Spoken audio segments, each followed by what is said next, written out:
Hello everybody. I haven't posted in quite some time, but thought I'd make a quick video regarding this. I am in my greenhouse, which is actually attached to my house. So it's kind of, you can see there's the wall to the house. So it's kind of only got glass on one side. I do have, though, two skylights right there. And they do crank open, but on any days that I'm not home, if it gets super hot in here, like into over 100 degrees, I'm not here to crank them open. So I wanted to set them up with the automatic greenhouse window openers. But what's kind of difficult, or at least challenging, with this type of setup is those automatic openers aren't really designed for skylights. Now I know they do make automatic opening skylights, I think on, a similar concept, that when it gets hot enough, they open on their own, but they're quite expensive. These greenhouse openers you can get a pair for less than $50.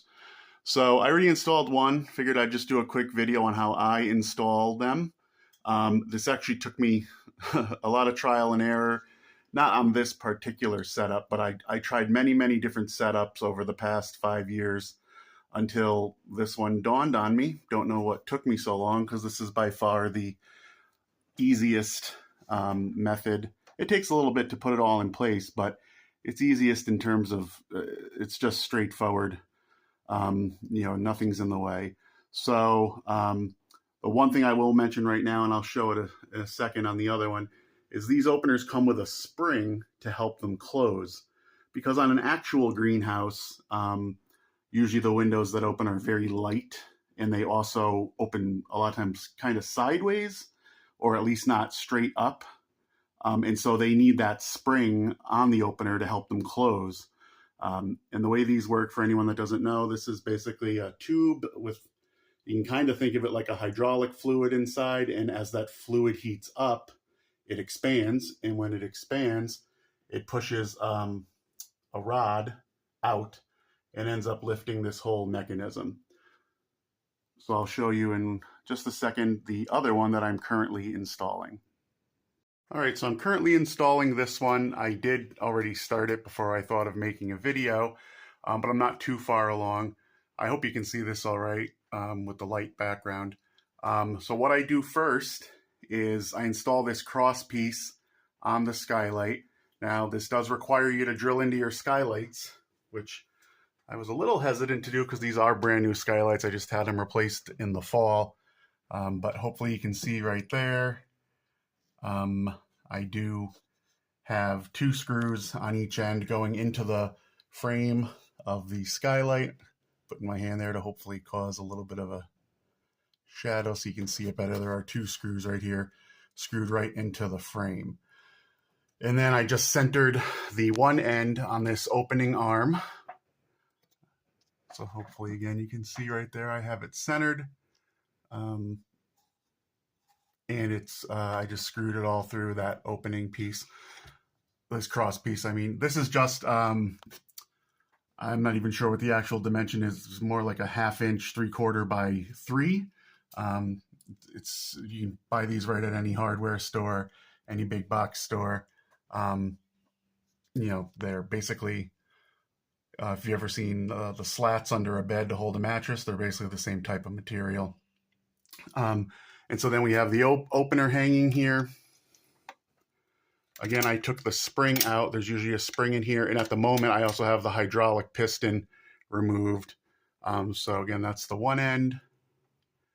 And then this is going to be the other end that'll get screwed into the bottom board. So this part is already done. So what's next for me to do is to install the 2 side supports, one here and then one on the opposite side, and then a cross piece as well. All right, so I have now installed my side pieces. So there's one for this side, and then there is one for that side. In terms of the placement of these, I should have mentioned earlier, but I just have them placed so that my opener here clears everything it needs to clear, but still be as close to the opening end of the window. So I have there's the crank for when I want to manually crank it. And so I just made sure that the arm could clear all of that. And otherwise, I have everything as far to this end as possible because that's the end that opens.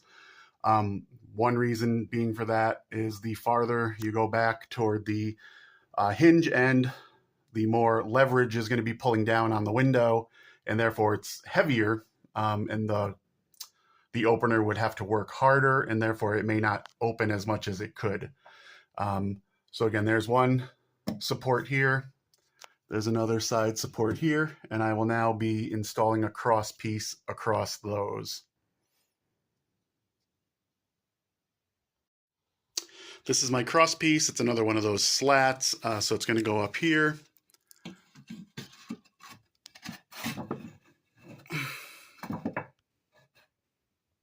Up here like that. And that's going to serve for the bottom here of the opener to attach to. Again, all these placements up here are just based on approximately where they should go so that my arm can clear everything up top. So that's why I have these side supports where they are, and then they're roughly positioned so that this cross piece is roughly halfway, right in the middle approximately.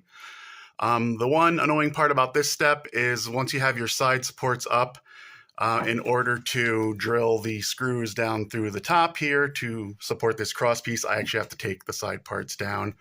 So what I've done so far is I've drawn a line there just to mark where that one should be when I screw it in. And so I'll be taking this one down and screwing the top, the cross piece in. And then I'll have to do the same thing on this side. I will have to take the side piece down to screw the support, the cross piece through the top. So just thought I'd show you right here really quick. Like I said, I did have to take those two side supports down so that I could screw my top piece, my cross piece in from the top. So that is definitely the most annoying part of this project, is once you get your side supports in, you then have to take them down to screw in that. But now I'm ready to put it all back up. All right, so I've got the side supports and the cross piece back in place. So basically the last step will be to connect this other end of the opening arm. And so basically that's going to connect right here. And I'm going to draw a line. I'm going to mark where one of the screws goes, and I'm going to draw a square line just so I make sure it's all getting screwed and squared instead of any kind of, cockeyed to it. All right, and so you can see there, the last step there, I just put in the 4 screws to hold that end in place. And then all I have to do now is just hook up the cylinder through here, and it'll be good to go.